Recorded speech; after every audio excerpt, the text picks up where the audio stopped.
The deserts of southeastern Utah are sacred to many people, but none more so than the Native Americans whose ancestors lived and died in this arid expanse over thousands of years. The last 2 centuries have brought people from all walks of life and from all over the world to these lands. They too have been inspired in similar ways by their beauty and splendor. Now, the Bears Ears area of Utah is becoming known more for controversy than its magnificence, as a proposed national monument has split the public and tribe members right down the middle. A heated debate rages over whether the potential monument is good for the tribe, good for the public, good for locals, or just a bad idea for everyone.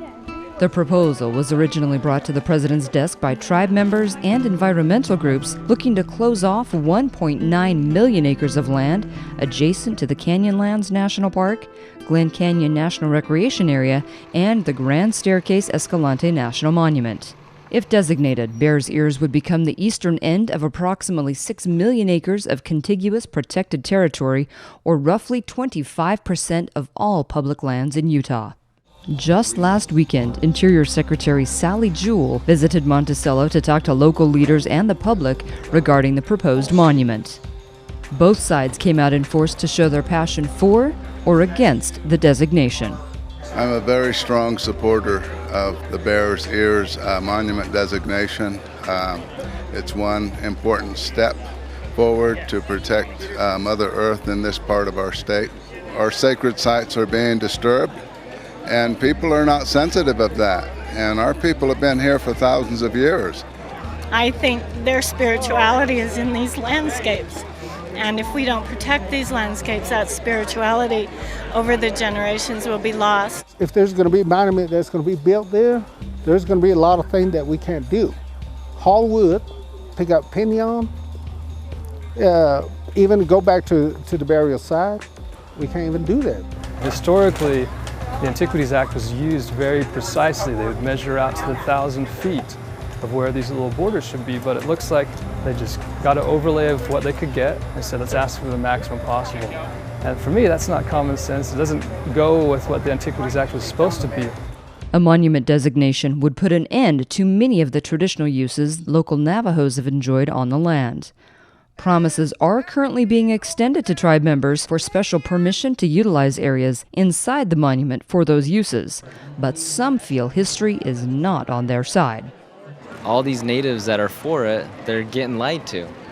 As you look back in history, the government has always lied to the natives, and what's going to stop them now?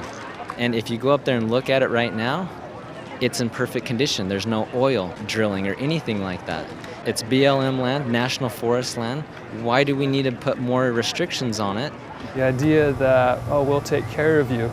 I don't want, being Navajo, being a tribal member, I don't ever want special treatment off reservation because of my ethnicity. For me, that's a step backwards in race relations. It's insulting, actually. Speaking as a Navajo Nation elected official, I have an obligation when it comes to working with the federal government to make sure that they understand clearly that we have a treaty.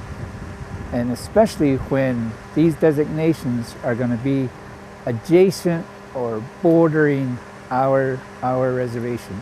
It's very difficult and it's very frustrating working with federal agencies.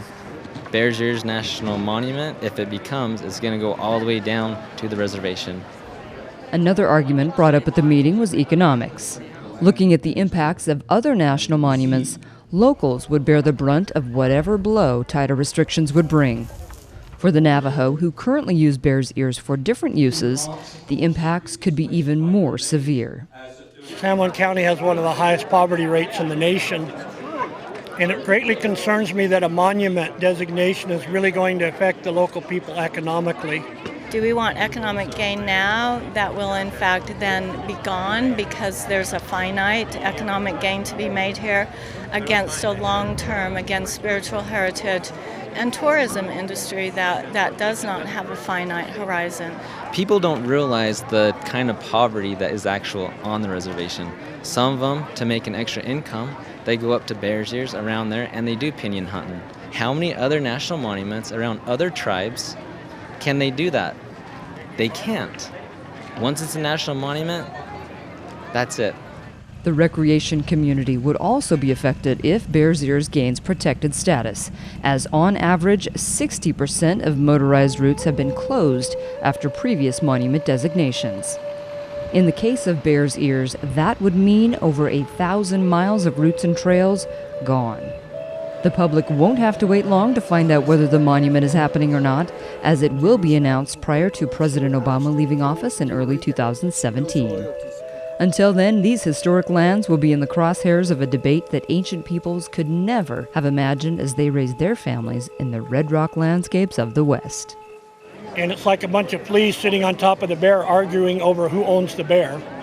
And really nobody owns the bear, and the local people should have the most direct say in what happens because they're the ones who live here.